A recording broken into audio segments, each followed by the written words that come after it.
As you know, there's a particular committee in Congress that's there to cover DOGE. They are there to figure out what DOGE is finding and to sort of, they're supposed to be the committee that handles DOGE. Well, they met yesterday, and when they met yesterday, the DOGE leaders, right, the DOGE guys, meaning Elon Musk and all of them, were supposed to come to the show and tell what they've done, etc. And of course, there were no shows. But even as there were no shows, the leader of that committee was out there just praising Musk as if he is this great genius who's going to solve problems for America. Before I bring that video into how that congressman lambasted the Republicans, I want to point this out.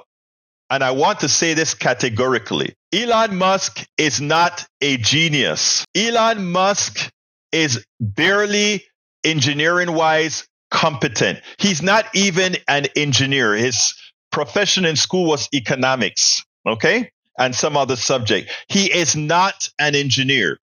He is not intellectually competent. He is not, and I'm not saying this out of just spite. I'm just stating facts. What our journalists, our mainstream journalists, and many others are good at is looking at somebody who made a lot of money and automatically equate these bros that made money during the tech revolution and automatically make these guys smart. Our Jessica Kuzman said it best. Elon is nothing more than an opportunist.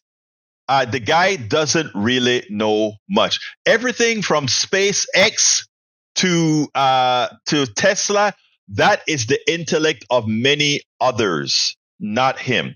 But anyway, he didn't show up to the meeting, and this is what Congressman John Larson thought about it. I want you to listen to this, and then we'll take it on the other side. Men and women on this committee are good people.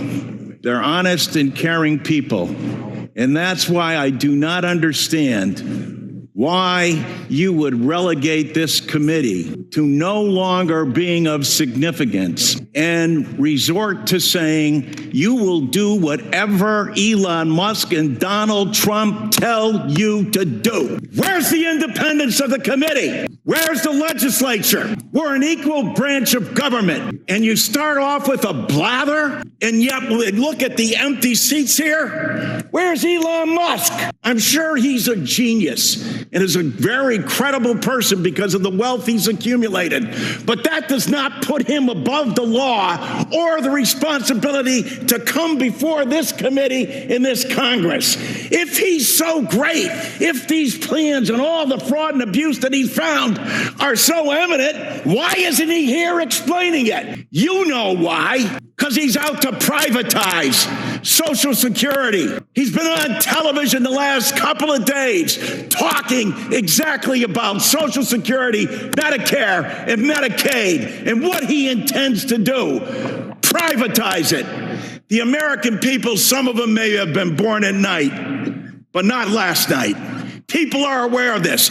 Every single one of your districts. Now you have someone coming in to privatize a system, something you have longed to do going back to 1982, because Elon Musk thinks that this is the best thing to do. President Trump has called Social Security a scam.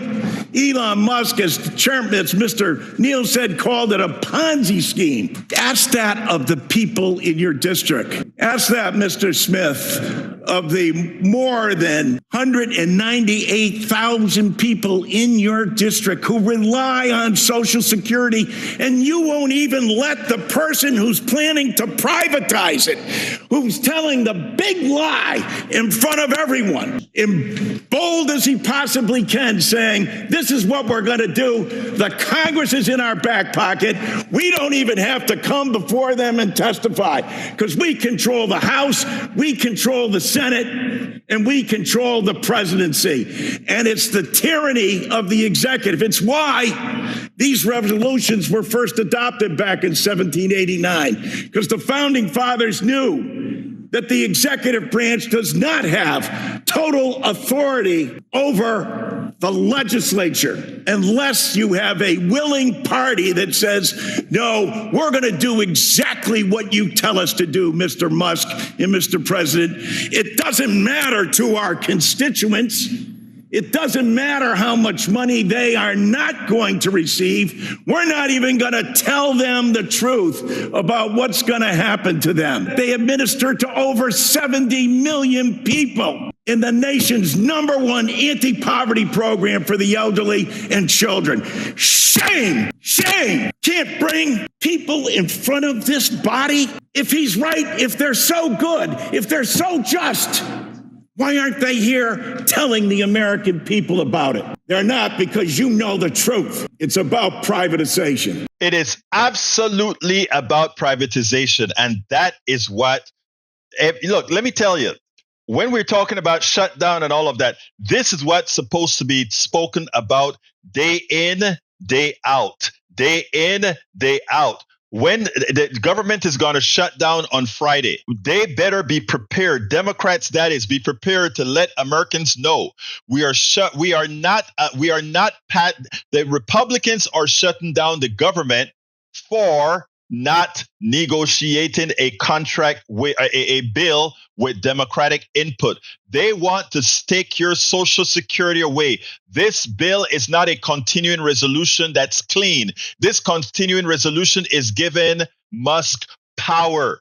It's given Musk power. And if we were to succumb to this CR, we are putting all of your Social Security, all of your Medicaid, all of your SNAP at risk, because we would have been giving them the opportunity to lay the groundwork when we count for reconciliation to do all those bad things that can be done to your social programs with reconciliation. This narrative better be ready, because the government shuts down on Friday, and it needs to be known that it's being shut down to save America. These guys are refusing to do what's right by America. It is a must. It is a must that people get it right. Kudos to John Larson, Democrat of Connecticut.